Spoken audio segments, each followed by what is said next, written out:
Born of nuclear radiation and destined to walk the earth forever, welcome to Godzilla Reviewthon!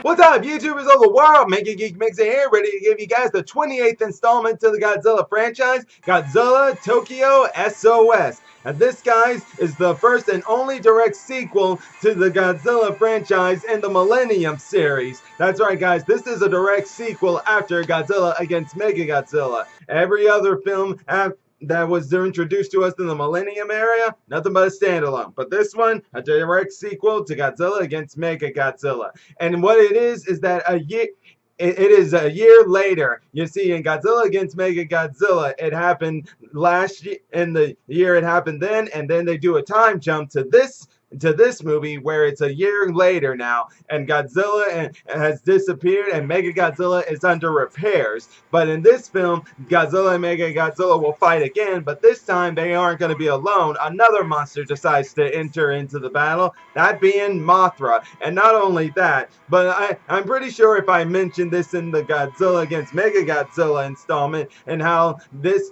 is not only a continuity for the original Godzilla film, a direct sequel to the original Godzilla film, it also follows in continuity with Mothra from her original movie when she attacked Tokyo when her fairies were kidnapped. But not only that, they also make some powerful Easter egg moments in this film in Godzilla vs. Mothra, the original. Yes, and how's that? Well, that's all around in the plot. And the plot goes like this. So Mothra is in this battle for a reason. She goes to Japan to warn the people of Japan to return the original bones of Godzilla that were used to make Mechagodzilla back to sea, because the reason for that is that human beings made a mistake in messing with the souls of the dead, and Mothra wants those bones returned back, or she will declare war on humanity. And the way she gets the message out is by talking to someone her fairies met all those years ago, a guy named Dr. Shinichi. I think I said that name right. Hope I did say that name right. Basically, it's that same doctor who appeared in the original Mothra film, where he along with others were helping to get the fairies back and give them back to Mothra. And this time the fairies go to him so that he can let the Japanese government know about it. Who by the way, also the main character of this film is a guy named Shizo. Shizo is the nephew of Dr. Shinichi, and also as I said, the main protagonist of the film. But not only that, in this film, it also gives us a shout out back to the first piloting crew of Mechagodzilla, such as Akane and her members. Well, they go overseas, and this time we're introduced to a new piloting squad. A woman named Azusa, who Shinjo has history with because they used to work together, and a guy named Akiba, who's the leading pilot of the squad. And ask for all that. Well, while all that's going on and while the repairs are going on for Mechagodzilla, Godzilla eventually rises back up and heads out to fight Mechagodzilla once again. But before they can do anything, Mothra is summoned by a kid to come out and fight Godzilla herself. And this is a great Easter egg reference back to Godzilla vs. Mothra in the original, and in the fact that this Mothra has the same abilities as that Mothra. Powerful wind gusts, using the poison powders on her scales when she's about to die, and in the fact that while she does know she's dying, she leaves her offsprings behind, that being a larval Mothra. But instead of one, you got two, and they eventually come to the surface to fight Godzilla too. But they also want to check up on their mother, which they do, but not without but unfortunately cut short with Godzilla killing Mothra,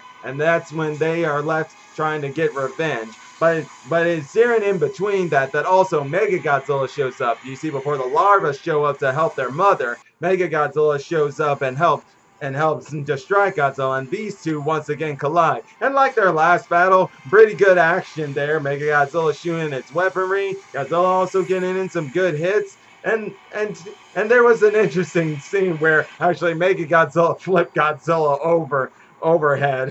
That was actually pretty funny right there. I will admit, compared to this battle, at least in close combat wise, Godzilla against Mechagodzilla was better. But even still, I won't deny that this fight was a lot better because there was just monster action all around.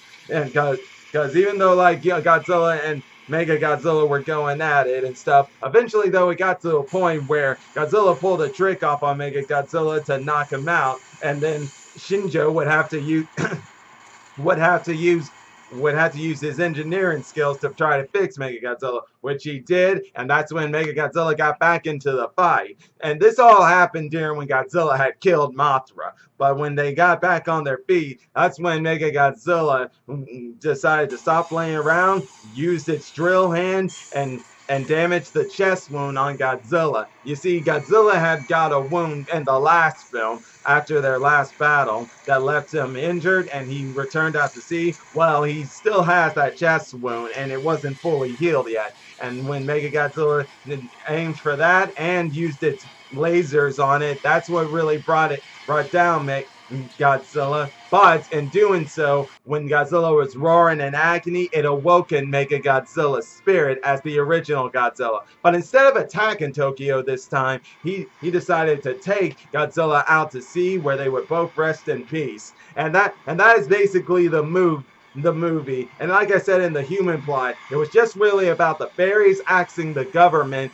to return the bones of Godzilla back to sea. Now, at first they refused, but after the battle had kept going on and stuff, they realized that, yeah, they made a mistake, and they decided that they would terminate the project, but there was no need for it in the end, because in the end, Mechagodzilla terminated itself. But in the end, everything turned out the way that was set to be right with nature. And that is in the fact that we as humankind, we cannot mess with the souls of the dead. I mean, sure, we may not want people we love to die, but as we all know, death is part of life, and we're all going to pass on eventually. So that's one thing we've always got to remember. I wish Anakin Skywalker had remembered that back when he was around, because yeah, that was really the problem with him. He couldn't accept that people will die and that we should not have the power to stop people from dying, because that's what eventually turned him over to the dark side. Sorry, I just got off a little topic there. I just want to point that out there.